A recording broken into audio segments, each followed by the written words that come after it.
I did Ring City Boxing, Ring City USA on NBC the very following day on Thursday. So I've been having fun, man. It was cold out there. I could tell. Yeah, it was. It was cold. I could tell. Listen, let me say this. I'm glad they made it through it.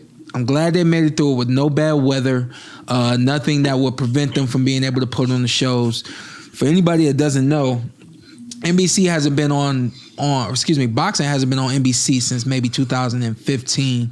And so with them trying to come back, this year was the year that they wanted to come back, and then the pandemic happened. They really put things off, and then near the end of the year, they said, we have to take off this year.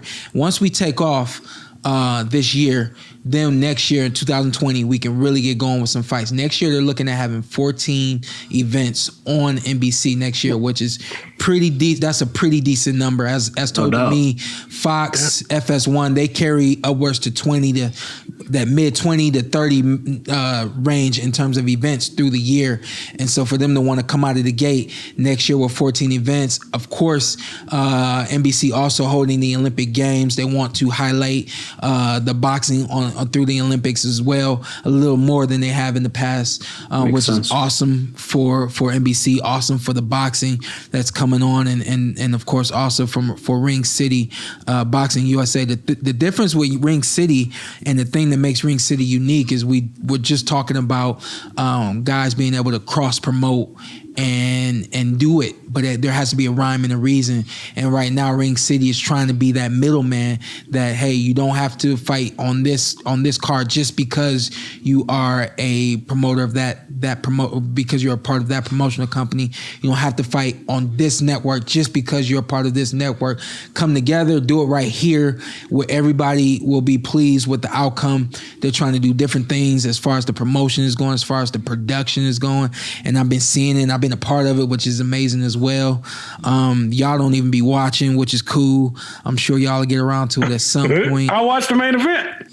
Main event was tight, right? Man, hey, like I told you the other day, you got a lot of shows on, man. Yeah, you did. Not mad at you, but you're asking for a lot of time. Yeah.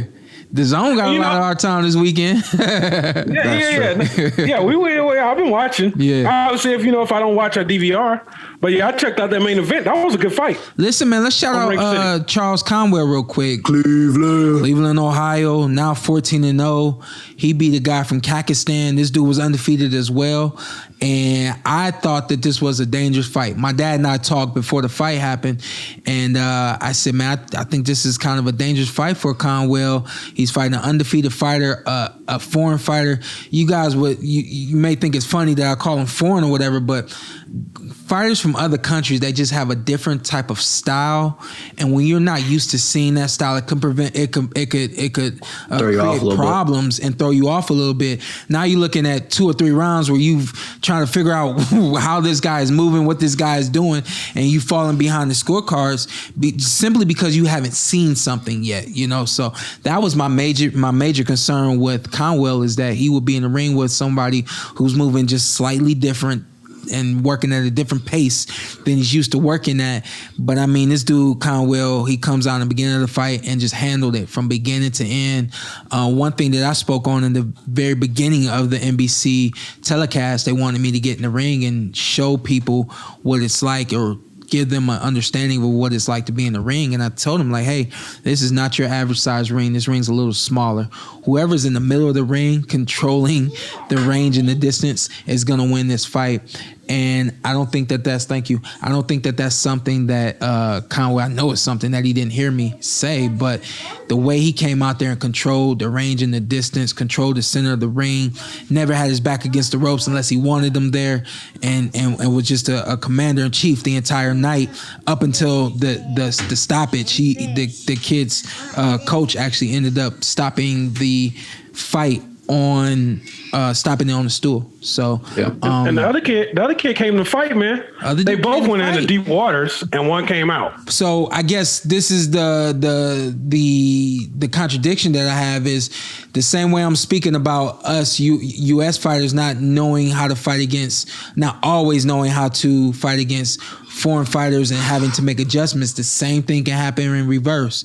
A guy is not used to a certain level, a certain tempo, certain speed, a certain rhythm, and the power that Conwell possesses as well. This dude punches hard with both hands, and even his jab. You know, everybody was talking about. We'll get to Triple G at some point, but everybody talks about Triple G's jab and the way it thumps. Conwell at 154 pounds. He says, I'm the most underrated and under talked about boxer in the game right now, and I like it. He says he's been flying under the radar for a while, and he's ready to bust out. So y'all definitely be looking for this Cleveland fighter, man. He's got a lot of power. Correct me if I'm wrong. I've seen fights and clips of different parts of each show. I think there hasn't really been a fight that's been, I don't want to say not one-sided, because there have been some that were a little that way, but all of them have been action-packed. Like, I haven't seen anyone that's gone in there and hasn't really put out a strong performance. Like Ant said, the dude from Kazakhstan that fought Conwell, he came to fight. Like, he was throwing. Yeah. So has that been every fight pretty much so far, that everyone's going in there bringing their A game? What I've been told is that they want to set up basically 50-50 fights. For me, it's one thing to see it on paper. Everything looks 50-50 till you get in the ring. Yeah. But when these guys have gotten in the ring, I would say slight of maybe 2 fights. They've had a total of, I think, 12 fights.